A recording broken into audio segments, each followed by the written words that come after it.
سلام بچه‌ها، از این قسمت به بعد وارد آموزش حروف الفبا میشیم.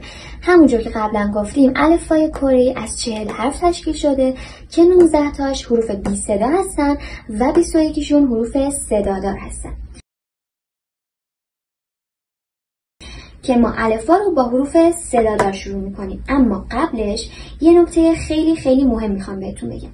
توی این قسمت اینجا خب یک سری حروف صدادار رو واسهتون نوشتم. البته اینا تمام حروف صدادار نیستن. خب در آینده و توی درسای آینده حروف صدادار بیشتری با هم یاد میگیریم. فعلا یک سری حروف صدادار ساده رو واسهتون اینجا نوشتم. خب یه نگاه بندازین توی این قسمت کادر بالا، یعنی اگه من اینجا یه خط بذارم، اینا میشه حروفی که توی قسمت کادر بالا هستن و حروفی که توی قسمت کادر پایین هستن. این حروف به نظر شما چه فرقی با هم دارن؟ یه نگاه بهشون بندازین. فرقشون اینه که این حروفی که توی کادر پایین هستن تنها اومدن، اما حروفی که توی کادر بالا هستن قبلشون یه حرف دایره شکل اومده. درسته؟ یعنی شما اگه دقت کنین این حرفی که اینجا نوشتیم، یعنی این حرف دقیقاً همین حرف پایینه. این حرفی که اینجا نوشتیم دقیقاً همین حرف پایینه. درسته؟ و همشون دقت کنین همشون همین حرفن. اما توی حروفی که این بالا نوشتیم یه حرف دایره شکل قبل این حروف اومده. حالا قبل از اینکه وارد مبحث الفبا بشیم، من اول بهتون میگم که این حرف دایره شکل چیه و بعد میریم سراغ حروف صدادار. این حرف دایره شکل یک حرف بی صدا هست که الان میخوام بهتون یاد بدم. همونطور که میبینین این حرف دایره شکل کاملا مثل یه دایره است. درسته؟ حالا فعلا به اسمش کاری نداریم. توی مبحث مربوط به خودش، یعنی توی مبحث حروف بی صدا، کامل راجبش بهتون توضیح میدم. فعلا چیزی که توی این بخش آموزش مهمه رو بهتون میگم. اسم این حرف ایونگ که گفتیم فعلا کاری به اسمش نداریم. این حرف دو جا به کار میاد، یعنی دو تا کاربرد داره. یکی اول کلمه و یکی آخر کلمه. اگه اول کلمه بیاد هیچ صدایی نداره. آخر کلمه یه صدایی داره که حالا بعداً بهتون میگم. ما فعلا با کارهای اولش که اول کلمه میاد کار داریم. حالا چرا اصلا اول کلمه میاد؟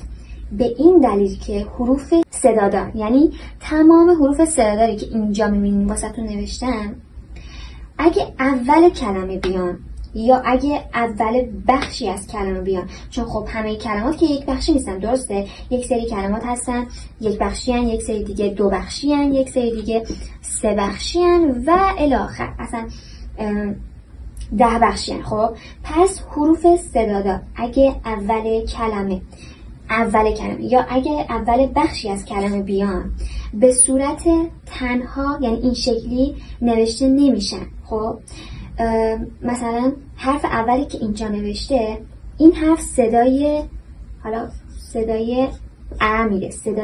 ا میده. اگه کلمه ای رو بخوایم با ا شروع کنیم، یعنی با این حرف شروع کنیم، اگه فقط این حرف رو تنها بنویسیم اشتباهه. چرا؟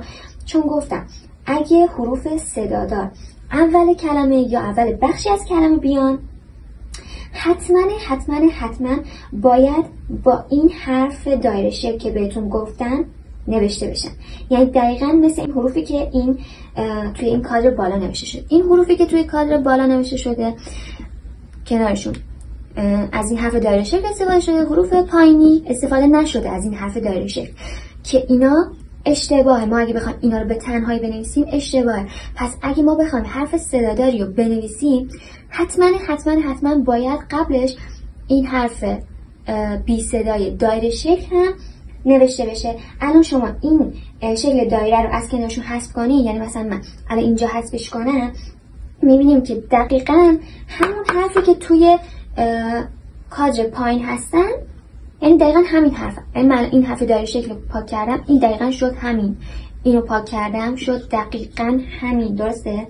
اما همونطور که گفتیم چون حروف صدادار توی کلمه به تنهایی، یعنی این شکلی نوشته نمیشن، خب این شکلی بخوایم بنویسیم بچه اشتباهه. خب باید این حروف با این حرف دایره شکل نوشته بشه و قبلش این حرف دایره شکل رو بذارید. دقیقاً همونطوری که توی این کادر بالا نوشته شده. پس شکل نوشتاری حروف صدادار به شکل صحیح این شکلیه که توی کادر بالا واسهتون نوشتم. خب الان این حروفی که با حرف دایره شکل نوشته شدن خودشون یک کلمه یک بخشی هن و چون تنها نمیان پس حتما قبلشون این حرف بی صدای دایره شکل اومده. یعنی این حرف دایره شکل که بهتون یادم این حرف بی صدای این، خب که گفتیم کنار حروف صدادار میاد، اول کلمه بیان هیچ صدایی ندارن. همونطور که گفتم مثلا این حرف صدادار صدای ا میده، اگه و شکل نوشتهش گفتیم این شکلی اشتباه. خب پس ما میایم یه دایره میذاریم قبلش، به این شکل نوشته میشه.